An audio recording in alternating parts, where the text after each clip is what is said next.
Hello, my beauties and my gentlemen. Welcome to my channel, or welcome back to my channel, Alisha Suzanne.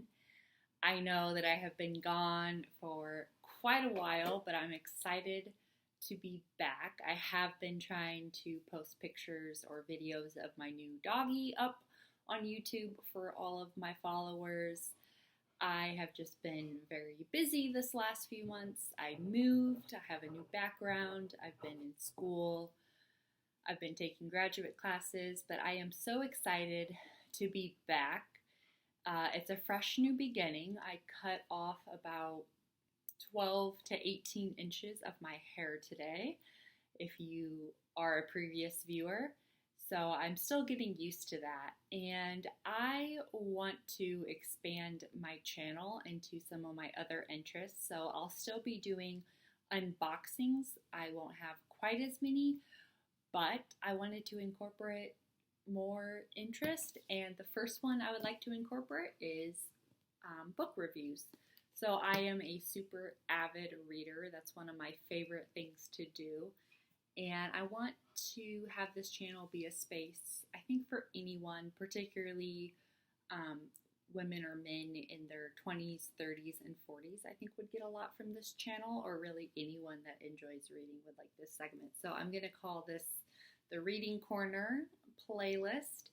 So the first book that I would like to talk about is Tools of the Titans: The Tactics, Routines, and Habits of Billionaires, Icons, and World-Class Performers by Tim Ferriss. I've had this book for probably 2 years.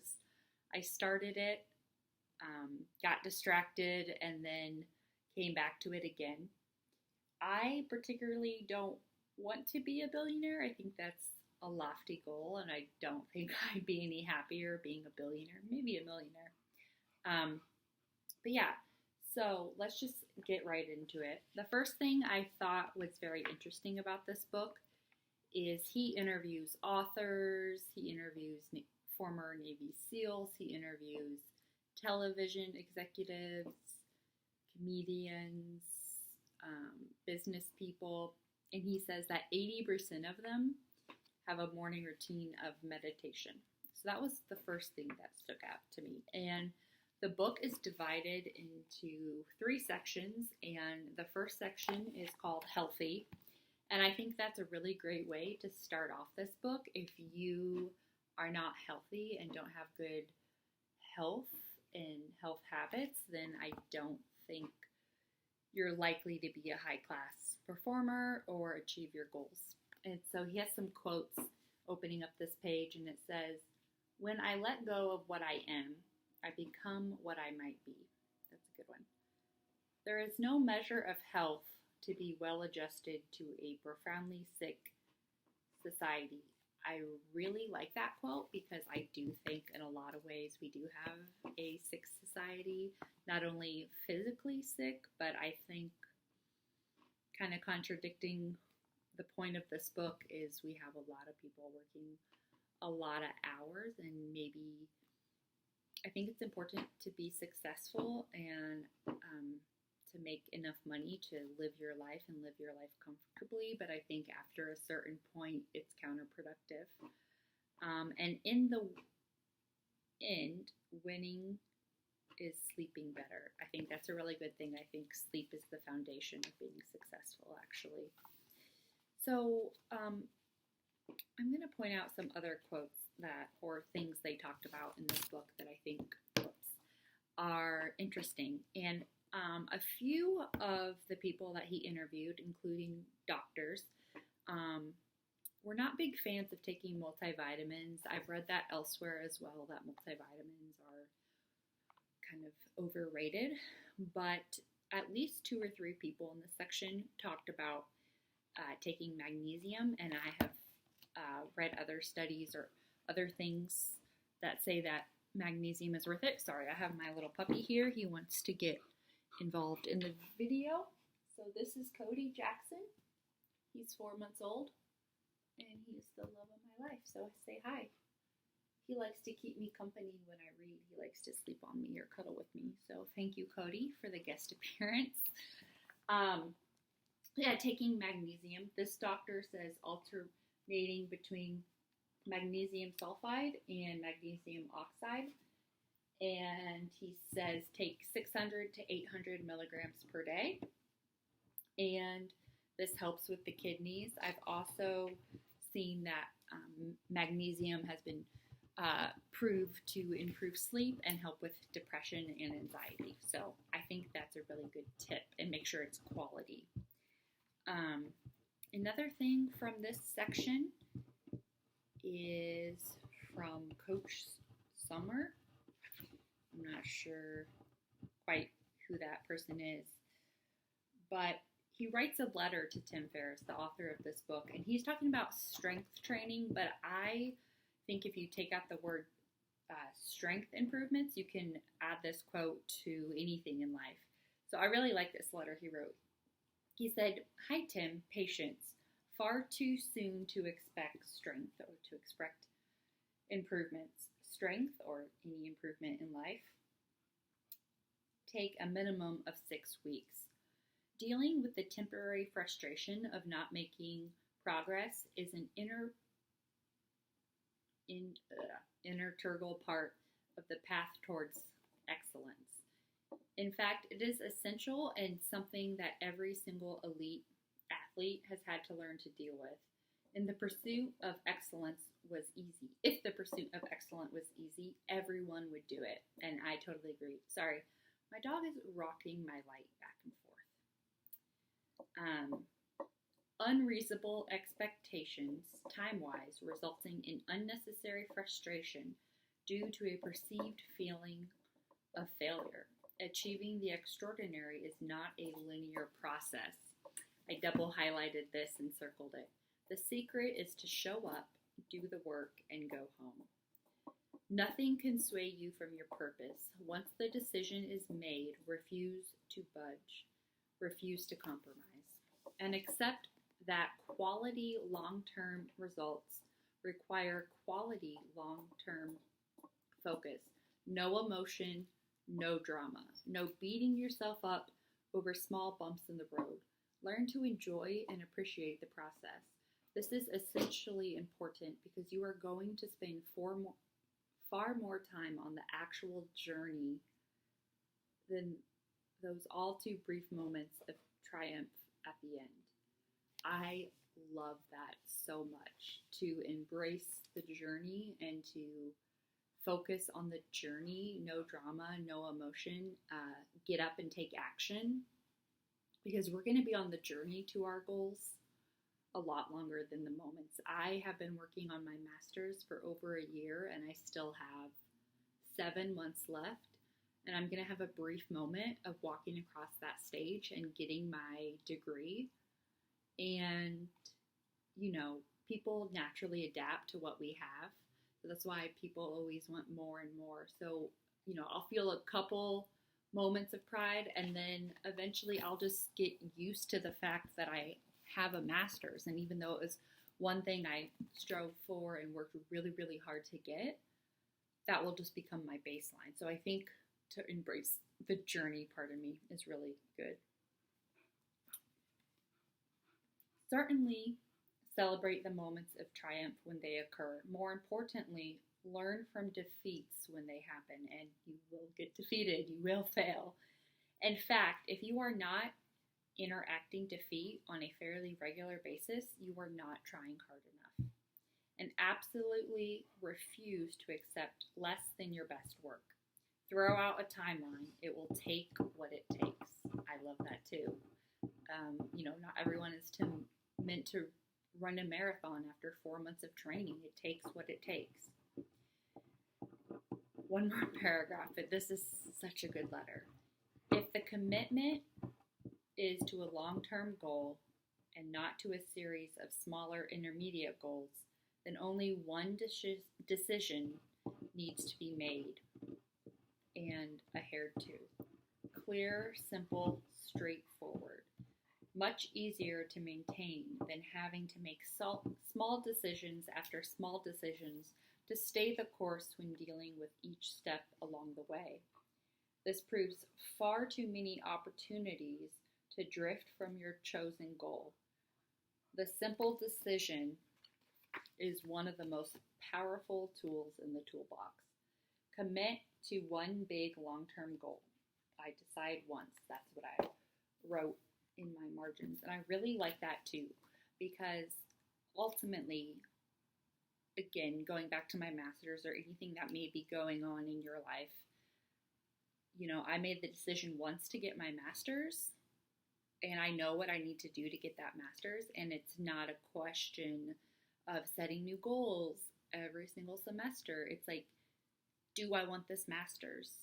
I will do what I have to do to get the long-term goal of getting that diploma, walking across that stage. I don't have to do decision fatigue, which when you make so many decisions, you end up fatigued and losing willpower and losing brain power. That's the reason behind Steve Jobs and Mark Zuckerberg wearing the same thing. I mean, they're not literally wearing the same thing every day, or, Steve Jobs in the past, he wasn't wearing the same black sweater every single day to work. He had multiple black sweaters, but they always knew what they were going to wear to work, and didn't have to make that decision, so they could save up their decisions to more higher level decisions. So I really, really like this. Whatever your goal is, if it's to save for a down payment in a house, and you want to say, I want to take this Chinese food even though I have food at home to make, if you just think about your long-term goal, that will help you reach it. And then the next section of this book is wealthy. And some of these quotes I like is, if you set your goals ridiculously high and it's a failure, you will fail above everyone else's success. I love that. Setting your goals high, and even if you fail, you will still succeed. And if you find yourself in a fair fight, you didn't plan your mission properly. And that is from Colonial David Hackworth. I really like that too. You should be challenging yourself to compete with people that are better than you, not people that are on your same level, or not people that are below you. Or you should be setting goals that are higher than you think you can do. I think there's a sweet spot in there where they're not too high, they're not too low. But the only way to get better is to compete, or, if you're not competitive, or if that's not the nature of your job or your life, to be surrounded by people that you look up to and that can elevate you higher, not in a selfish way, but in a healthy way. And not my circus, not my monkeys. I think that's a good reminder to do what you need to do. And so let's go to the first quote I really liked. So, if more information was the answer, then we'd all be billionaires with perfect abs. I really like that, because I do take in a lot of information, and that can sometimes make my ego a little bit bigger maybe, but I think this quote is saying,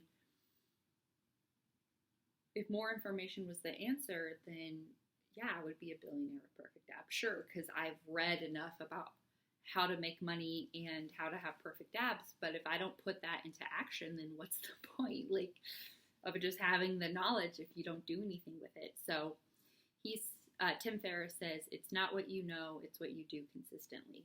And I would agree with that. It means nothing for me to know about how to invest my money if I don't consistently invest money out of my paychecks. So I thought that was really good. Okay. So the next quote, there's so many good quotes in this book, and I was highlighting and making notes for myself, but I only really want to get through this video is already taking forever, but let's just keep going. If you don't like this video, then don't watch it, I guess. Tony Robbins. So he said Warren Buffett told him this, and I've heard this from Warren Buffett before. Investing in yourself is the most important investment you'll ever make in your life. There's no financial investment that will ever match it, because if you develop more skill, more ability, more insight, more capacity, That's what's really going to provide economic freedom. It's those skills that really make that happen. And then he says, John Roth famously said, if you let your learning lead to knowledge, you'll become a fool. This is what I was getting at earlier. If you let your learning lead to action, you become wealthier. So you really have to put into action what you learn. And I actually have this quote from Warren Buffett as the background on my phone to remind me. It says, you are the best investment you'll ever make. And here I think Warren Buffett, he's not necessarily talking about invest in an expensive suit or invest in a yacht or invest in anything like that. I think he's talking about, sure, maybe buying a nice suit is an investment for you in yourself because it will give you more confidence at a job interview, or it will make you feel good when you're doing what you are doing. However, I think he's talking more about investing in your education, and that could look different for everyone. It could be investing in a passion class, like if you really enjoy painting, investing in that. I think investing in your health could be one of the things that's important to invest in. And I think there's ways to invest in ourselves that don't include money, such as like making the time to take a walk, or I invested in my golden retriever puppy. Yes, it cost me money, and yes, it continues to cost me money, but the joy that I get from my golden retriever emotionally, and it helps keep me healthy, and the mental investment, it was really worthwhile. It was a worthwhile investment. And I think he also could be talking about investing in yourself, like investing in your future. Make sure you're saving for your future. So I really like that. And I think he's also talking about improving your skills so you will be more marketable. The next one is from Scott Adams, his little profile. So this book, if I haven't mentioned, he interviews multiple different people from all across different industries, and he writes like 3 to 6 pages on each one and like their advice, so the tools of the Titans. This one I really like. If you want something extraordinary, he's talking about having a successful life, you have 2 paths. Either one, become the best at one specific thing, which is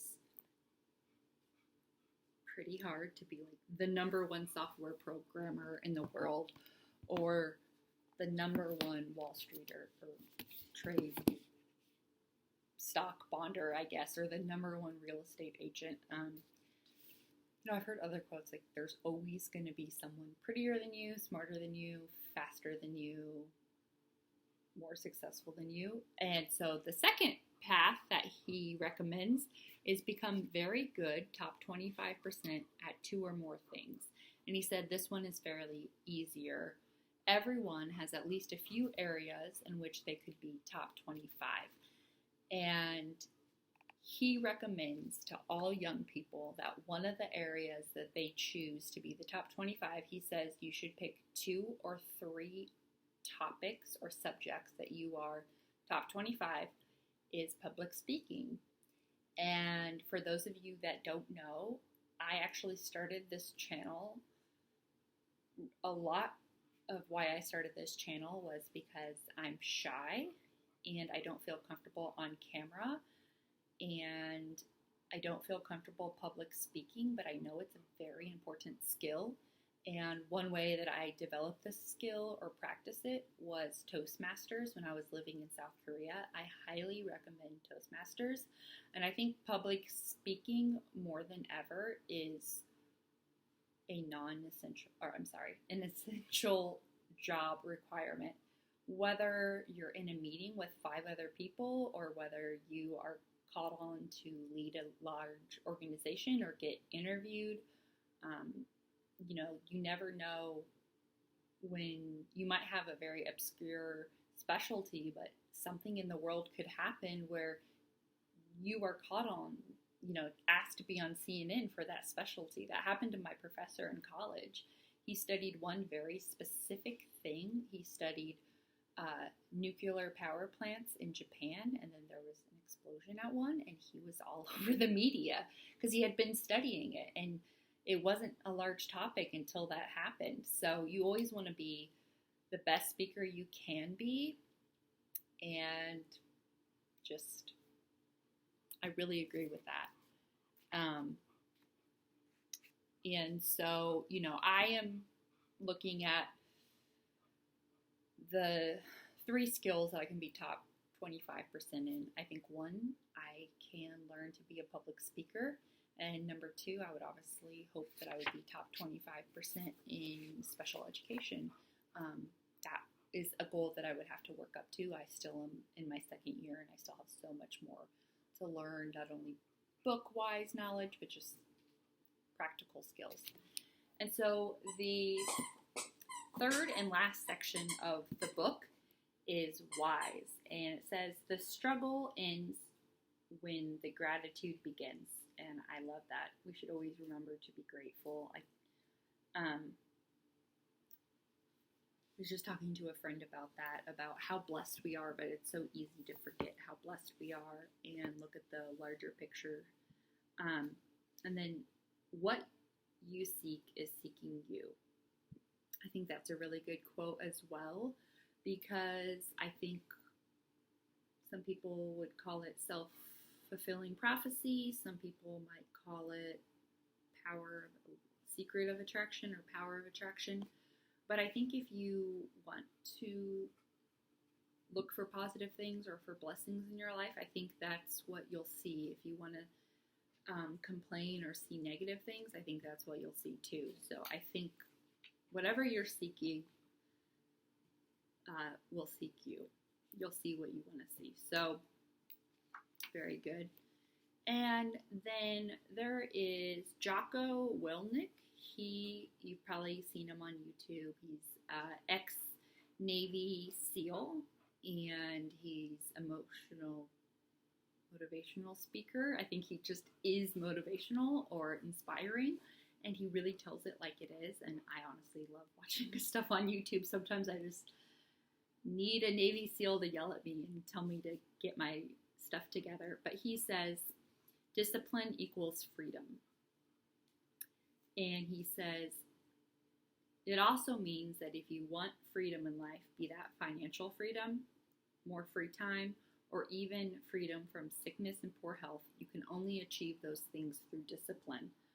I agree with those 100%. Discipline carries you through your day. Discipline is essentially, he described it in one of his YouTube videos as doing what you need to do, not what you feel like doing.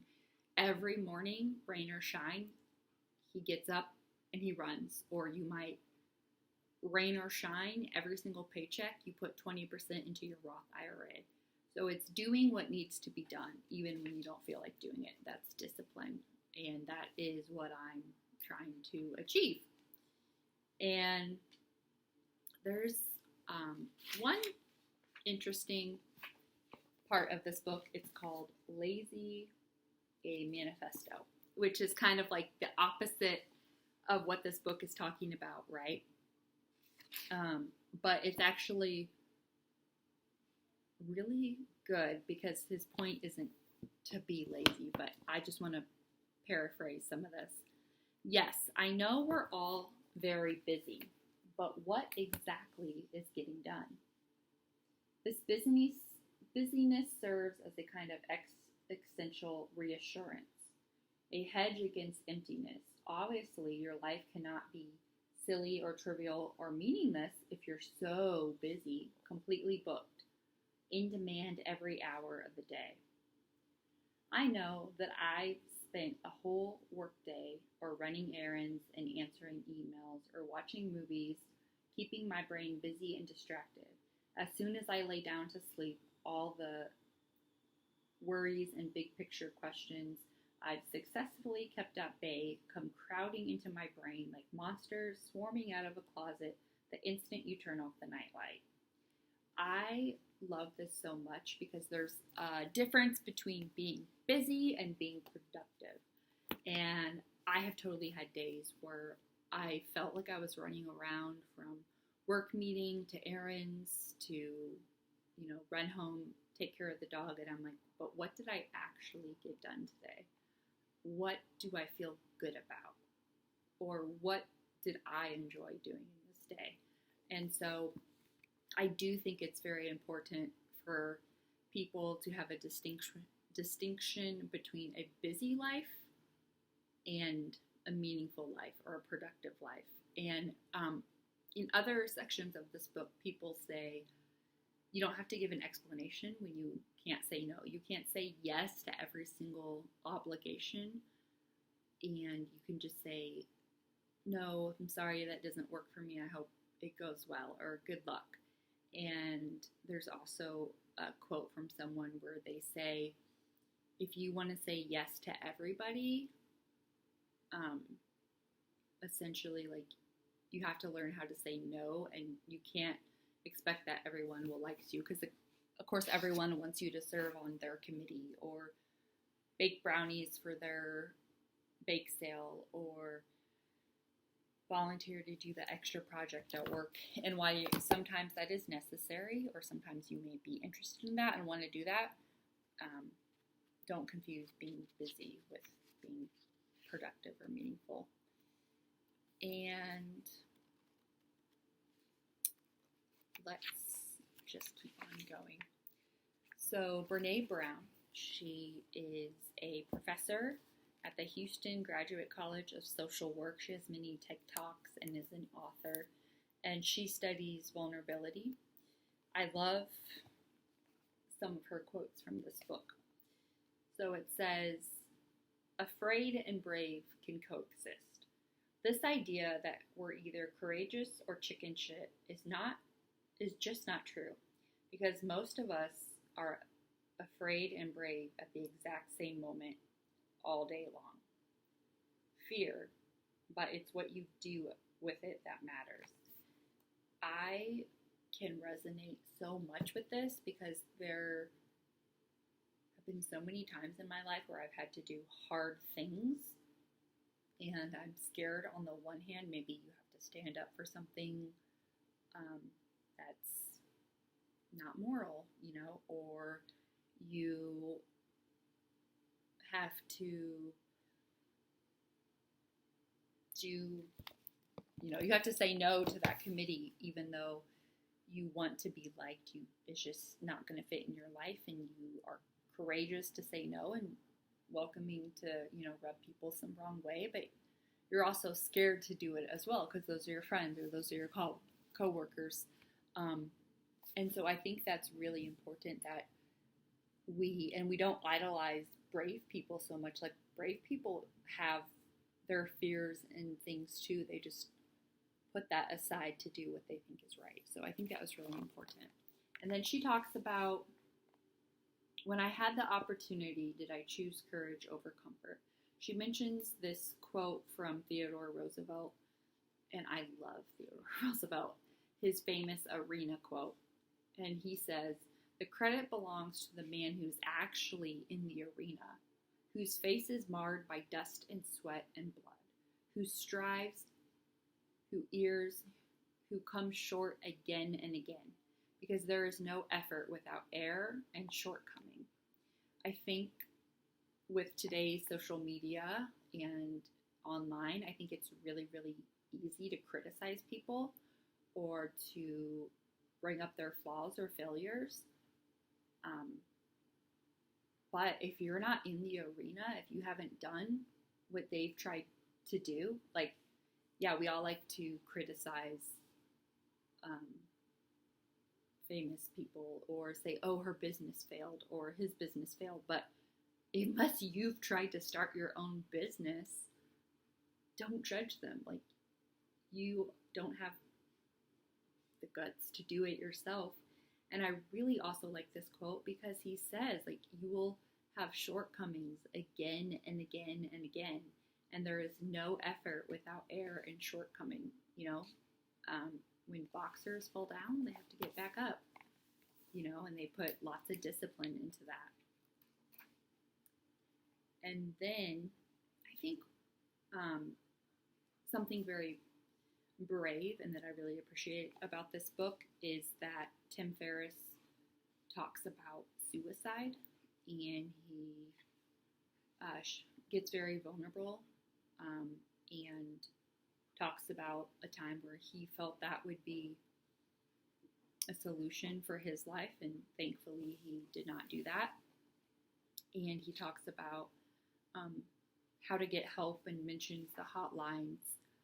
And I think, especially with people who strive to be very successful, or entrepreneurs, or people who, we all fail, but, it's easy to think that people have all these successes when you look at Instagram and private planes, or you look and you see you just see their best highlights. You don't see their failures. I think that is a really important topic for him to talk about because it does happen. And so those are just some of the quotes I like from this book. I know this has been a very long review. Overall, would I suggest this book? Yes. I would give it a 4 out of 5 stars. It is very big, but it's divided up into probably 100 little pages on each person. One critique, again, I'm not in the arena. I haven't written a book. And I think this necessarily isn't Tim Ferriss. I think it's the world. This book had a lot of male interviews. They interviewed a lot of males. He did have like Whitney Cummings and Brene Brown and some other females that I look up to. But when we look at billionaires and we look at CEOs and we look at business founders or presidents, they're mostly males. I don't know. Oprah was a self-made billionaire. I think most other female billionaires have inherited their money. And I also know that only 6% of Fortune 500 companies are led by females right now in the US or in the world, even though companies with female CEOs perform better. And we know that we still haven't had our first female president in the United States. So I think that some of this is written from a little bit of privilege. That's just the world. There's sexism, and not typically, our lawmakers, the founders of companies, a lot of the change makers in our country are white males. So no, that's just the facts. But overall, I think a lot of it could be applied to females, and that's just one thing I noticed as a female, and a female that hopes to have her own business one day. But overall, I think this is a good book. He came out with a book after this, and it had the word Titans in it too. I think it was like Tribe of Titans. I personally am not going to pick up that book because it's very long like this. This is like 600 pages or more. And I think there would be a lot of redundancy. And from the research I've done on that book, there is a lot of redundancy. And there's just a lot of other books that I would like to read. But overall, I would give this a 4 out of 5. And so I hope you like these book reviews. Let me know in the comments. If it's not your cup of tea, then I hope you will stick around for my other videos that you do like. Thank you so much. Bye-bye.